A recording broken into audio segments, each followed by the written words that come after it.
Hi class, welcome back. Today we are going to get into Chapter 5, Part 1, and you'll notice the title, California in the Crisis of the Union. This is referring to the American Civil War, which will break out in 1861.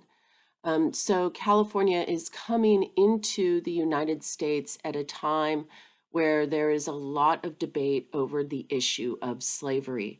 So we're actually going to begin today's lecture with talking about the Compromise of 1850, which was actually the law that brought California into the United States as a free state.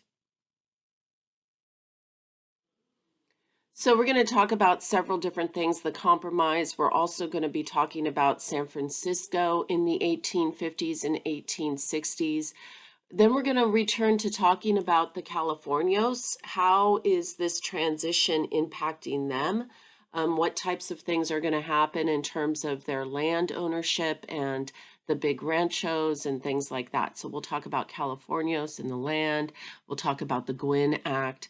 And then we'll turn to talking about African Americans in California in the 1850s and in the 1860s. We're going to talk about one African American woman in particular, Biddy Mason. And then finally, we're going to briefly talk about California and the American Civil War. California was kind of on the periphery of the Civil War, obviously. There were no actual battles fought in California during the American Civil War, but there were some California soldiers that fought in the war. California does enter the Civil War on the side of the Union. So that's very significant as well because it will allow then for the Union to have access to that California gold, which will really keep the Union well supplied throughout the Civil War.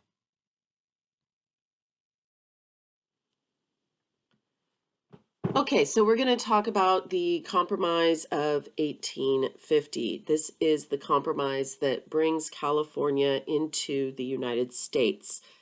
So the way that statehood is made is that you get together, you create a state constitution, and then you go to Washington, D.C., where you petition for statehood. And the two senators that are doing this for California are John C. Fremont, yes, the very same John C. Fremont of the Bear Flag Revolt, and William Gwin, and they are both leaving California, traveling to Washington, D.C. to lobby for California's statehood. Now, in the Congress in D.C., there's all of this debate raging about slavery in the new territories, especially the new territories that were acquired after the Mexican-American War, right? So we're talking about all of these territories in the West, and that, of course, includes California. Now, of these territories in the West, California was the only territory that was positioned ready to become a state. And so California has their constitutional convention. We talked about that. And they forge a constitution in this convention where unanimously all of the delegates had voted for California to be admitted as a free state. But this, of course, is going to cause a lot of controversy because the way that the US government had been dealing with the issue of free enslaved states up until this point was that they would admit a state as a free state, but on the other hand, they would also admit another area as a slave state.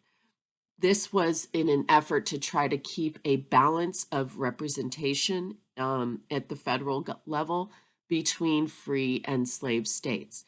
Now, obviously, this is very unsustainable, but it was something that they attempted to do. So when California comes to Washington, D.C. in 1850, asking to be admitted as a free state, it sets off this big debate. So a compromise is made. A compromise is made. And the compromise that is made is that California would indeed be admitted as the 31st state in the Union, and it would be free. However, The other territories, New Mexico and Utah, will remain territories, and the decision as to whether or not these territories would be free or slave would be left up to the voters. The voters, right? So the voters are going to have the power to decide whether or not their states will be free.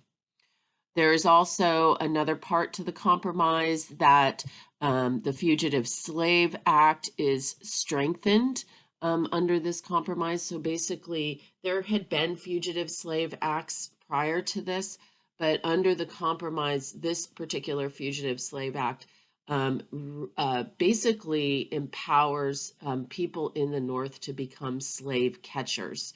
And it had some monetary incentives put in place to, again, sort of, ensure or that the Southerners, that if their slaves escaped to the North, that they would be caught and returned. So this new fugitive slave law is especially harsh from 1850 moving forward. And then finally, in exchange for that new, harsher Fugitive Slave Act, Washington, D.C. agrees to ban slavery, or at least the slave trade, I should say. There was still technically you could have a slave in Washington, D.C., but you could no longer buy or sell or trade slaves in Washington, D.C. And this was something that a lot of the members of Congress that came from free states had wanted for a very long time, and they finally get it with this compromise. So California is coming into the United States, as I mentioned already, in this very contentious time period. So here we have an example of a ad to catch a runaway slave.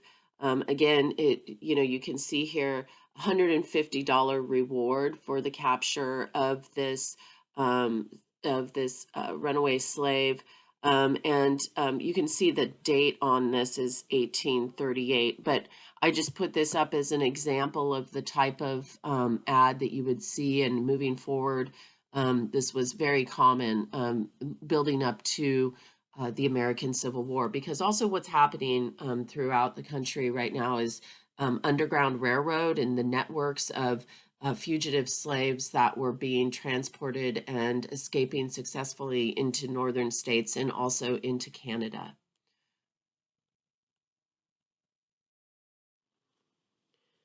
So here we have a map that shows us what the country is going to look like after the Compromise of 1850. You'll see there that all of the areas there in green are free states or territories. And then you also have, of course, in yellow, the slave states. And then in the purple, you'll see that those territories will now be open to popular sovereignty, or the decision about slavery to be decided by the voters. And of course, this is also going to set off a huge amount of controversy as well, as slave owners try to move into these territories in large numbers in order to cast their vote for those territories to be slave.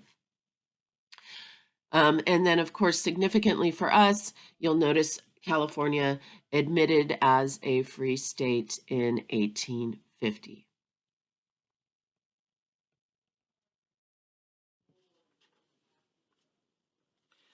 Okay, so now we're going to turn our attention to talking about vigilante justice, which was something that was very common in this time period of California history in the 1850s, in the 1860s.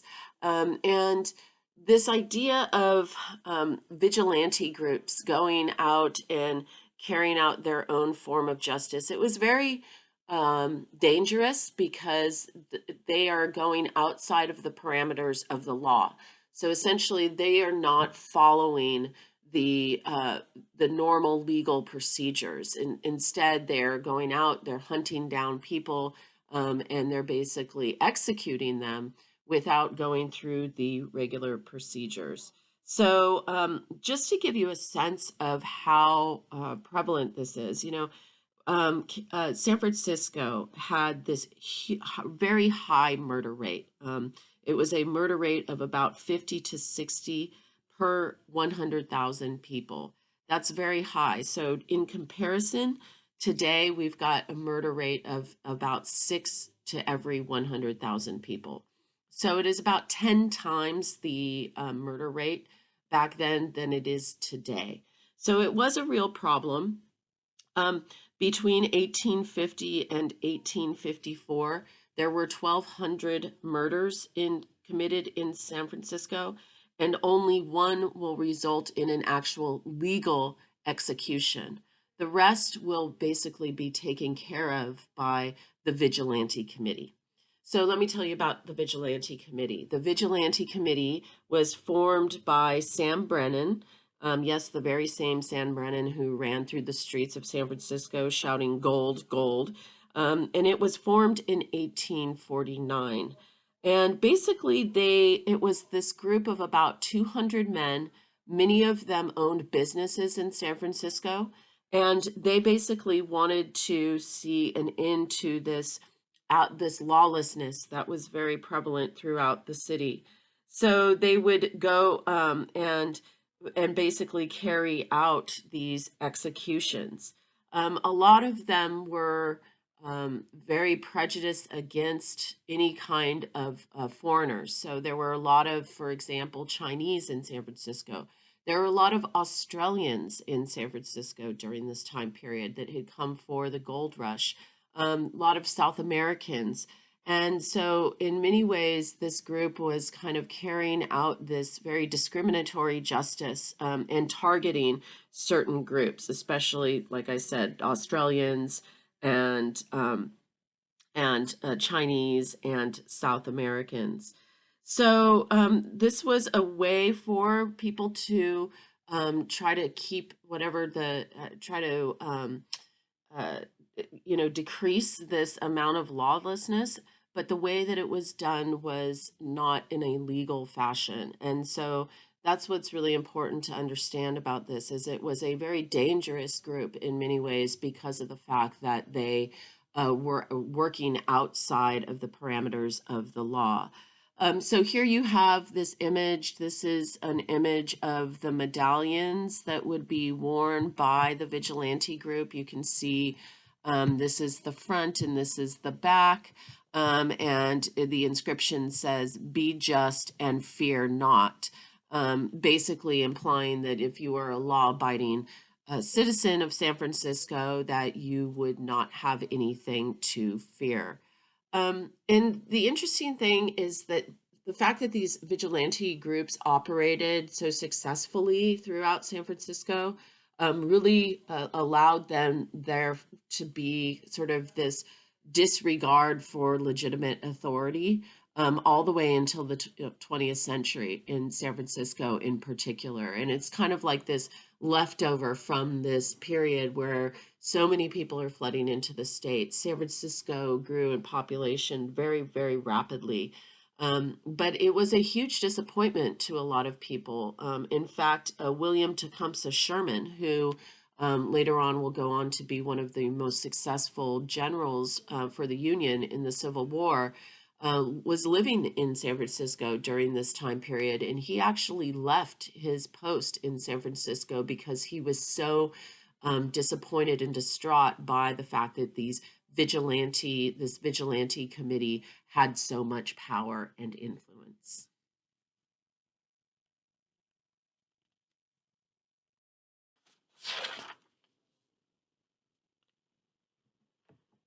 So we're going to return now to talking about the Californios and how the Californios are going to be impacted by the changes that are brought about by the gold rush. The first thing to understand is that when Americans begin to come into California in large numbers, they are bringing with them sort of the assumption that there is an act called the Preemption Act. It was an act of Congress in 1841 that said that squatters could buy land for $1.25 an acre from the government after developing it. So this is different than the Homestead Act. The Homestead Act comes later, comes in 1863. But in 1841, this act of Congress was passed in an attempt to try to get people to, move out to these Western territories and develop the land. Okay, so when Americans come to California in the 1850s, 1860s, they think that they can use this act of Congress. And so they begin to squat all over California, basically claiming the land to be theirs, hoping in the hopes that they could eventually buy it from the government. Now, the problem is, of course, that hundreds, thousands of acres of California land was already part of these massive ranchos, which were part of the Mexican land grants, right? So there was a whole lot of dispute over these squatters and the squatter rights to the land. Of course, for Californios, this is going to be extremely difficult because what they're going to find is that their land that they once had thousands or hundreds of acres of land will now be basically invaded by these Americans who are now assuming that if they squat there for a period of time, they will eventually be able uh, to buy it from the government. So, as these squatters begin to move into California, the Californios have to defend their right to that land. And so the government comes up with a way for the Californios to do that. And I'll talk about that in a minute. Um, so here's an image of Sacramento, a very old image of Sacramento. You can see the river there. And Sacramento was the place of a lot of disputes regarding land because Sacramento was centrally located, is centrally located in the state. Its proximity to the gold fields made it basically like a second boom town. You had San Francisco, which was booming, but then you also had Sacramento, which was also booming. And there was lots of disputes over land and land rights in Sacramento. And you have a series of riots that take place in the 1850s that are generally referred to as the squatters' riots because they were all about disputes regarding land and land ownership.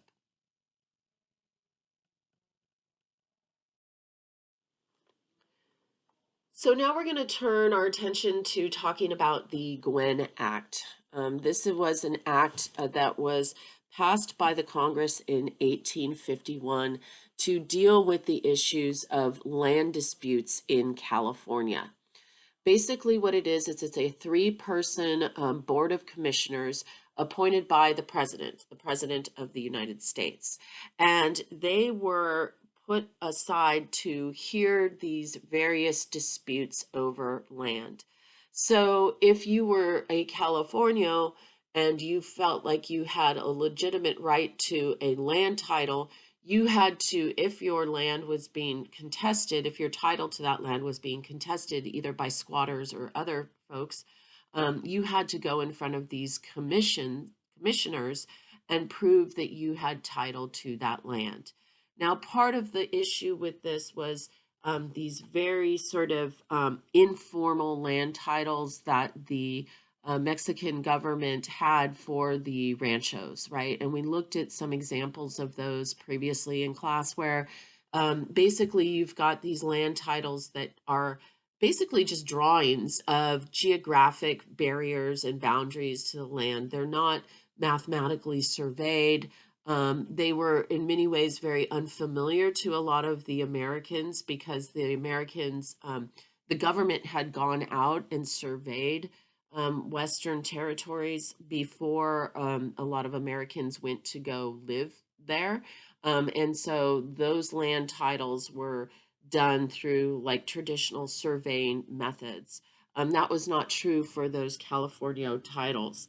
So the Gwin Act required that people go and defend their lands. And this was, of course, a major burden for the Californios. Basically, the end result is that only the wealthy ranchers will be able to protect their title to the land. Um, they would have to, in order for people to defend their land title, they would have to travel to Sacramento, or excuse me, to San Francisco, and they would have to pay a lawyer, sometimes very large legal fees, or sometimes what the Californios would often do because they were not cash rich, they were just rich in land, is they would tell their lawyers that they would pay them with their land, right? So, and it was a very lengthy process. Sometimes it could take years to defend your land title in court.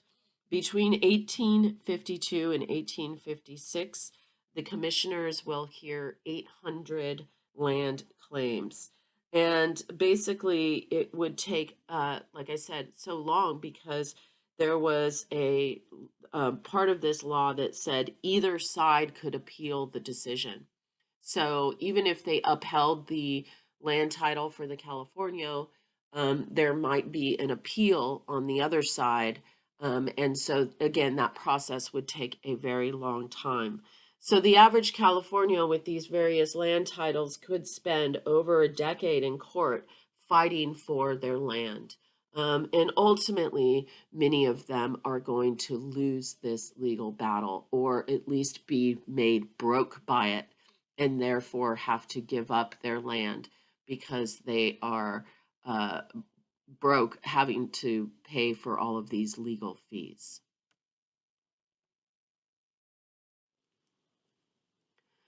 So the land problems, obviously, I've already talked about it, but you've got squatters everywhere, especially in Northern California as a result of the gold rush. You've got unscrupulous lawyers who are going to take advantage of the Californios and in many cases sometimes end up with their land. And then where squatting wasn't a problem, like in Southern California, where it wasn't as, there wasn't as many, there wasn't as much access to gold and things like that. There wasn't as much gold mining happening. Land problems become tax problems because the legislature decided to pass a law where they would base tax rates on land and how much land you had and possessions, but not wealth, including gold. So they didn't want to tax people based on the amount of wealth or gold that they had, right? Because so many people were able to, were able to get large amounts of gold, not a lot of people, but some. And so they didn't want to take those mining operations and tax them.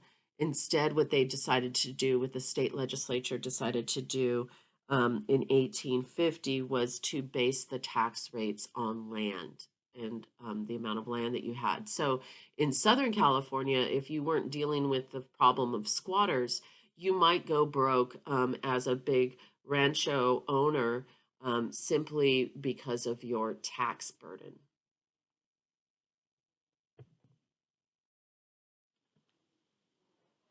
Okay, so now we're going to turn our attention to talking about African Americans in California. And African Americans are going to have a really big presence in the state, really from the beginning of California becoming a state. California had a, relatively speaking, large Black population. By 1860, there were about 4,000 African Americans living in the state, and that number will continue to increase as time went on. Obviously, slavery is a major issue throughout the nation during this time period, but opinions about slavery in California were really very divided.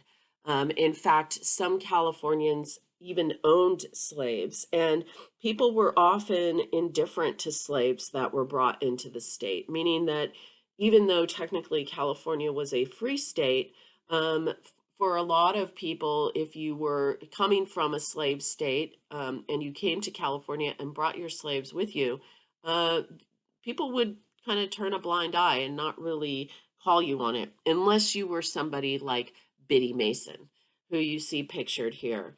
So Biddy Mason will be part of a group of slaves that were brought to California by a group of Mormons that came to California. In 1851, Brigham Young sent a group of Mormons to California, and Biddy Mason was part of a family of Mormons that was brought to San Bernardino. And along the way to California, she met some free blacks along the way who told her that California was indeed a free state. And so she gets to California. She remains a slave to the Smith family, Robert Smith and his wife.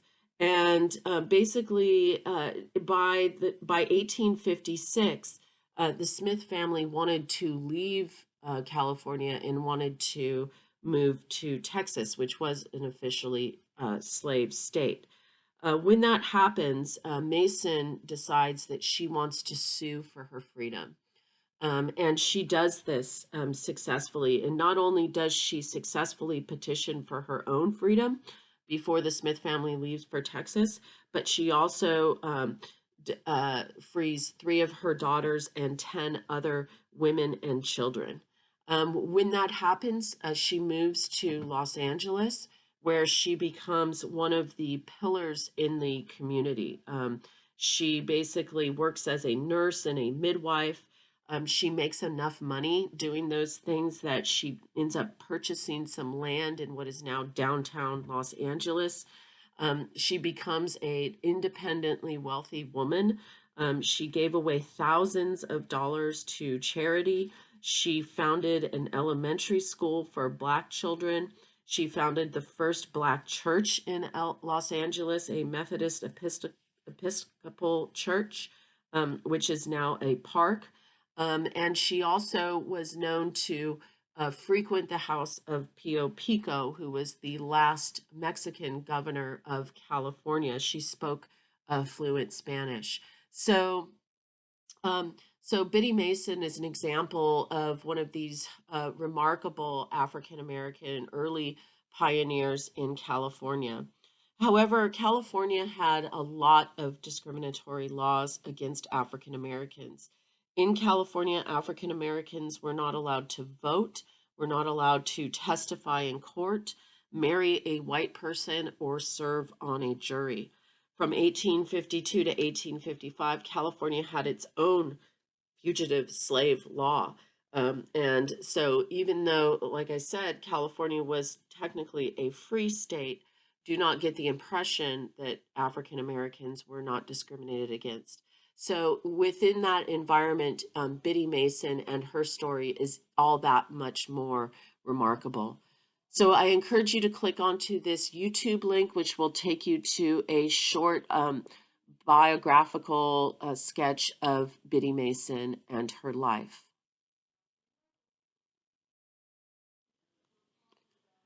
Here we have the Biddy Mason, an image of the Biddy Mason Park in downtown Los Angeles.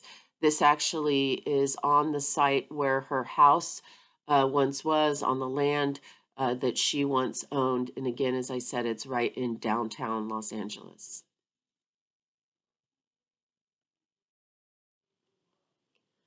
Okay, so now we're going to turn our attention to talking about California in the Civil War.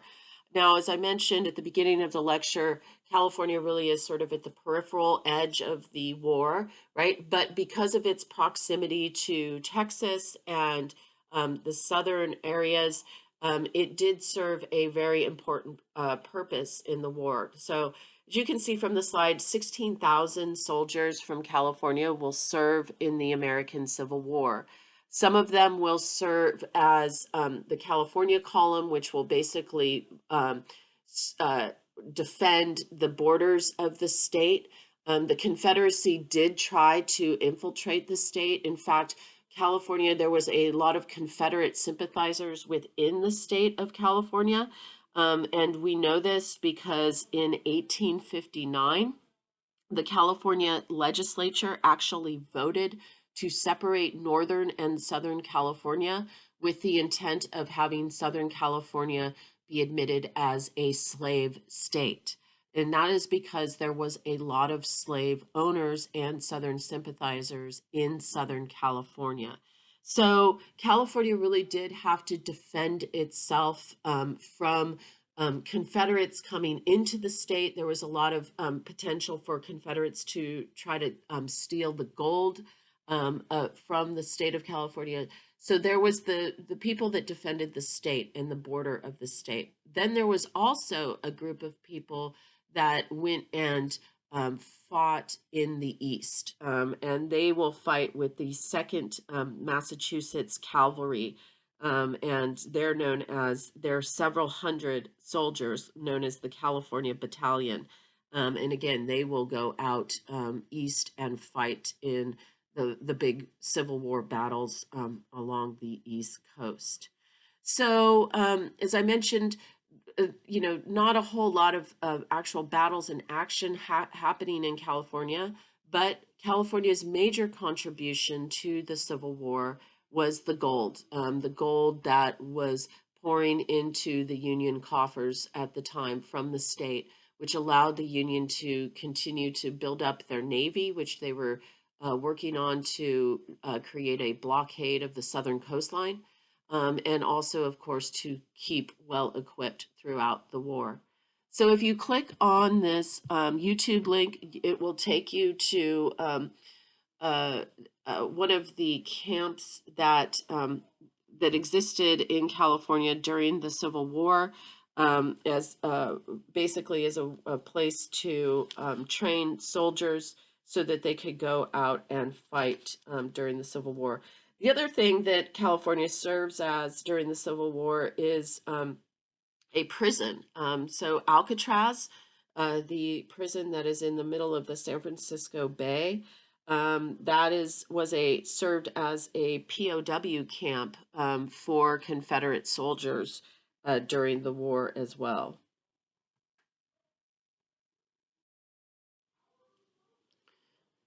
So here you can see this is a map that shows the various camps that I mentioned if you had clicked on that. So Camp Drum, which is where the video was taken from, Camp Latham up here, Camp Wright.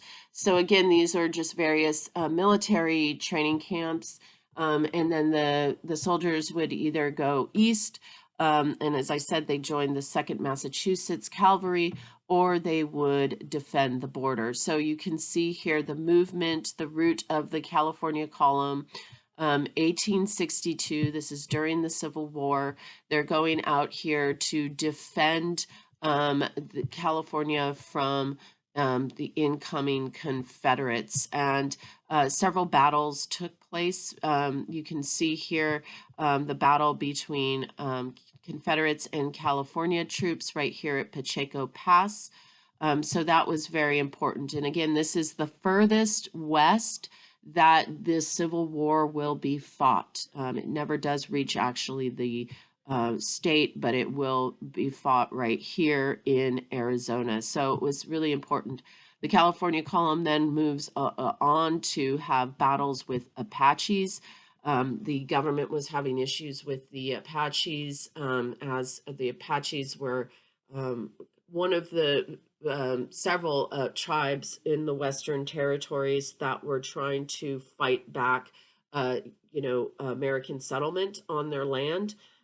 So these California troops will go on to fight some Apaches as well. And then you can also see battles between Confederates in New Mexico and Colorado troops. You'll see those here indicated by those white stars. So the California Column basically sent out in this southern route to defend the state. Okay, so that's it for this week. If you have any questions, please zoom into office hours or send me an email or ask a question on the discussion board on Canvas. Have a good one, guys, and have a good spring break. We got a week off next week. Take care. Bye.